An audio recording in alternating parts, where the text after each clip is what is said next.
আসসালামু আলাইকুম রহমতুল্লাহ। চ্যালেঞ্জ আমরা দিয়েছি, আপনি যেহেতু রাজি হয়েছেন তাহলে আহলে হাদিস সালাফির পক্ষ থেকে যে মুনাজির একজন থাকবে তার সাথে আমি আপনাকে রাত 10টার পরে ফোনে কথা বলায় দিব তারাবি নামাজের শেষে।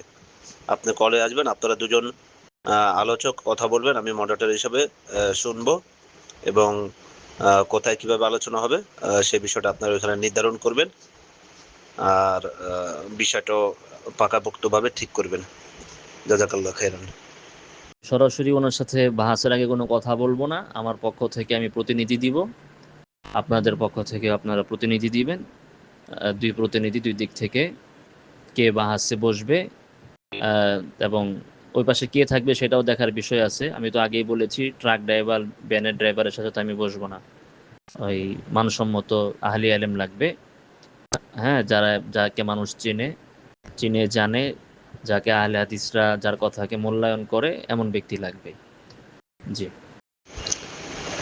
আপনি লাইভে বসার আগে যদি ভয় পেয়ে বা না বসার কোনো অজুহাতে মানুষকে ছোট করে বাজে মন্তব্য করেন, ট্রাক ড্রাইভার বাস ড্রাইভার বলে মানুষকে তিরস্কার করেন, তো এখানেই বোঝা যাচ্ছে আপনার একটা আদবের সমস্যা আছে। তারপরে বলবো, যেহেতু আপনি হানাফি মাযহাবের একজন মুকাল্লিদ, আপনার যোগ্যতা ইমামের কল ছাড়া তো আর কিছুই নাই। তো ওই হিসাবে আপনার সাথে আমরা যাকে দিব আমরা তার যোগ্য আপনাকে মনে করি না যে তার যোগ্য হওয়ার আপনার যোগ্যতা আছে। তারপরও যেহেতু আপনি মোনাজির হিসাবে চ্যালেঞ্জ করছেন, তো আমরা আমাদের পক্ষ থেকে যে ভালো আলোচনা করতে পারবে তাকেই দিব আমরা, ভালো মনে করে। হ্যাঁ, সে অবশ্যই যে বিষয়ে কথা বলবে সেই বিষয়ে এলেম রাখে এবং সে একজন আলেম, সেই বিষয়ে কোনো সন্দেহ নাই। হ্যাঁ, সে কোনো মোকাল্লিদ না আপনার মতো। তো লাইফটা হোক চাই, কোনো অজুহাতে আপনি এখান থেকে জানি পালিয়ে না যান। আপনার কথা থেকে বোঝা যাচ্ছে যে আপনাদের অঙ্গনে ট্রাক ড্রাইভার বাস ড্রাইভার ছাড়া কিছু নাই। আর আপনি বললেন যে চ্যালেঞ্জ আমি করেছি, চ্যালেঞ্জ আপনারা করেছেন, আমি গ্রহণ করেছি। এখন একজন আলেম, যাকে আহলে হাদিস অঙ্গনের মানুষ, কথিত আহলে হাদিসরা আলেম মনে করে, এমন ব্যক্তি লাগবে। হ্যাঁ, যে আপনার মতো, অথবা ওই যে আগে মেমোরি লোড করতো, এমন কোনো ব্যবসায়ী না। আহলে আলেমের সাথে আমরা কথা বলবো। আর যদি আপনি চান যে আপনার মতো কেউ এরকম আহ অজ্ঞ মানুষ কেউ বাহাজ করতে চাবে, তো ওই আমাদের অঙ্গনের ওইরকম ট্রাক বাস ড্রাইভার আছে, ওদের সাথে বসায় দিব, সমস্যা নেই। যার সাথে আপনারা বসতে চান অবশ্যই রেডি আছে। যদি ট্রাক ড্রাইভারের সাথে বসেন, আমাদের এখানকার ট্রাক ড্রাইভারের সাথে বসেন। আর যদি আহলে এলেমের সাথে বসতে চান, তাহলে আপনাদের এখান থেকে একজন আলেম নিয়ে আসবেন। আর এখন আপনার এখান থেকে কে বসবে, আগে এটা বিস্তারিত আমাকে জানাবেন, তার ডিটেলস পরিচিতি জানাবেন। এবং সে আলেম, আহ, মানুষ যাকে আলেম মনে করে, আহলে হাদিস, কথিত আহলে হাদিস অঙ্গনে এমন ব্যক্তি নিয়ে আসবে। আহ, মুফতি রাকিবুল ইসলাম সাহেব, আমি বুঝতেছি না আপনি কেন ভয় পাচ্ছেন বিষয়টা দেখে। এত সুন্দর একটি বিষয় যে তারাবি নামাজ রাসূল সাল্লাল্লাহু আলাইহি ওয়াসাল্লাম কয় রাকাত পড়েছে বা তারাবি নামাজ সুন্নত কত রাকাত, এটা সকল মুসলিম উম্মার জানার একটা বিষয়, আগ্রহের একটা বিষয় যে তারাবি নামাজ সুন্নত কয় রাকাত। কারণ আমরা পবিত্র কোরআন এবং সুন্নাহ অনুসরণ করি। তো সেই হিসাবে আমি দেখতেছি আপনার সুন্নাহকে ভয় পাচ্ছেন। আমি ওইখানে 20 রাকাতে তারাবির পক্ষে একটা সহিহ হাদিস নাই, সেটা চ্যালেঞ্জ করছি। তো সেই বিষয়টা তো বসার সময় পূর্ণাঙ্গভাবে ভেঙে বসতে হবে। পোস্টে তো সকল বিষয় উল্লেখ নাই, সেটা আপনি ওইখানে নিজেও দেখছেন। তারপরও আমি যেহেতু স্পষ্ট করে দিচ্ছি, তারপর আপনি কেন ভয় পাচ্ছেন? রাসূল সাল্লাল্লাহু আলাইহি ওয়াসাল্লাম থেকে সুন্নাহ প্রমাণ কি আপনাদের ব্যর্থতা প্রকাশ পাবে না দেখার কারণে? আপনারা কি পারবেন না যে রাসূল সাল্লাল্লাহু আলাইহি ওয়াসাল্লাম কত রাকাত তারাবি সালাত আদায় করছে সেটা প্রমাণ করতে? ওমর রাদিয়াল্লাহু আনহু কত রাকাত তারাবি পড়ছে সেটা প্রমাণ করতে আপনাদের এত ভয় কিসের? আপনার নিজের দেওয়া বিষয় আপনি কেন ভাগতেছেন ভাই? আপনি নিজেই তো যে বিষয় দিয়েছেন, ওই বিষয়টা তো আমি অ্যাকসেপ্ট করেছি, ওটাতে আগে করেন। এরপরের বার আবার এটা নিয়ে বসবো, সমস্যা কি? আপনি প্রথমে বিষয় দিয়েছেন 20 রাকাতের পক্ষে হানাফিরা কোনো হাদিস, ওই হাদিস দেখাতে পারবে না, সেটাই আমি দেখাবো। এই বিষয় নিয়ে আপনি আগে বসবেন। তো আপনার দেওয়াই তো বিষয়, তাই আপনি আবার কেন ভয় পাচ্ছেন? ভয় যখন পাচ্ছেন, তখন আগে কেন ওই টপিক দিলেন আপনি? আগে দেওয়ার আগে হুঁশ ছিল না আপনার?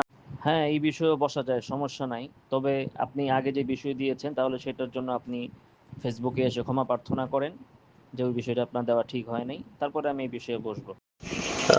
মুফতি রাকিবুল ইসলাম, আমি বুঝতেছি না স্পষ্টভাবে আমি বলে দিলাম যে 20 রাকাতের পক্ষে সহিহ হাদিস আছে কিনা সেটা আপনারা দেখাবেন। তো এই দেখাবেন বলতে এখানে কোথা থেকে দেখাবেন সেটাই তো আমি আপনাকে হোয়াটসঅ্যাপে স্পষ্ট করে দিলাম যে রাসূল মূল বিষয়টা হচ্ছে আলোচনা যে তারাবি নামাজের সুন্নত কয় রাকাত বা রাসূল সাল্লাল্লাহু আলাইহি ওয়াসাল্লাম কয় রাকাত তারাবি নামাজ পড়েছে এই বিষয়টা আপনি লাইভে প্রমাণ করবেন। আমাদের মোনাজির যে থাকবে আহলে হাদিস সালাফিদের পক্ষ থেকে সে প্রমাণ করবে যে তারাবি নামাজের সুন্নাত কয় রাকাত। মানুষ তো সুন্নাহ খোঁজে, তাই না? আপনি একটা হাদিস দেখাবেন তো কিসের উপরে দেখাবেন? সুন্নাহর ভিত্তিতে তো দেখাবেন। তো আপনি সেই বিষয়টা আপনি ভয় পাচ্ছেন কেন বসতে? মানে অবাক করার বিষয়। আপনারা সুন্নাহকে এত ভয় পান কেন? বিষয়বস্তু পাল্টানো যাবে, কোনো সমস্যা নাই। তো বিষয়বস্তু পাল্টাতে হলে আপনাকে আগের বিষয়ে কেন আপনি বসবেন না সেটার জন্য আপনাকে ক্ষমা প্রার্থনা করতে হবে। আগে ওই বিষয়টা কেন দিলেন সেটার জন্য আপনাকে ক্ষমা প্রার্থনা করতে হবে এবং বলতে হবে যে ওই বিষয়ে আপনি বসতে হিম্মত রাখেন না, তাহলে পরবর্তী আরেক বিষয় আনা যাবে। কিন্তু প্রথম বিষয়ে বহাল থাকা অবস্থায় দ্বিতীয় বিষয়ে আমি বসবো না। হাস্যকর বিষয়। হানাফিদের মাথায় যে এতটা গোবর সেটা আপনার ভয়েস না শুনলে বা আপনাকে না দেখলে বোঝা যেত না। বিষয়টা যেখানে স্পষ্ট আছে যে 20 রাকাত তারাবির পক্ষে আপনি একটা সহিহ হাদিস দেখাবেন। তো সেটা কি রাসূল সাল্লাল্লাহু আলাইহি ওয়াসাল্লাম সুন্নাহ কিনা সেই বিষয় তো দেখাবেন, তাই না? এখানে আমি তো আপনাকে কমেন্টে স্পষ্ট করে দিলাম। এখানে হোয়াটসঅ্যাপে স্পষ্ট করে দিলাম, ভয়েস দিলাম, লিখে দিলাম যে রাসূল সাল্লাল্লাহু আলাইহি ওয়াসাল্লাম যে 20 রাকাত তারাবি পড়ছে বা তারাবি নামাজ কয় রাকাত সুন্নাহ এই বিষয়ে আলোচনার উপরে আপনি একটা সহিহ হাদিস দেখাবেন। মাত্র একটা সহিহ হাদিস দেখাবেন 20 রাকাতের। তাহলেই তো আপনার আলোচনা হয়ে যায়। ওইটার উপরেই তো এটা। আমার পোস্টের ভিত্তিতে তো এই বিষয়টা আসছে। তা আপনি কেন ভয় পেয়ে এখন এটা এড়িয়ে যাচ্ছেন সেটার কারণ আগে আমাকে জানান। আপনাকে ট্রাকের ড্রাইভার বলা হয়, আপনি নিজেই তো বিষয় দিচ্ছেন সহিহ হাদিস নাই 20 রাকাতের পক্ষে। তো এখন আবার বিষয়টা কেন পাল্টালেন? আপনি আগে ক্ষমা চান, কান ধইরা ক্ষমা চান, তাইলে মেনে নেওয়া হবে। পরবর্তী বিষয়ে আসা যাবে, সমস্যা নেই।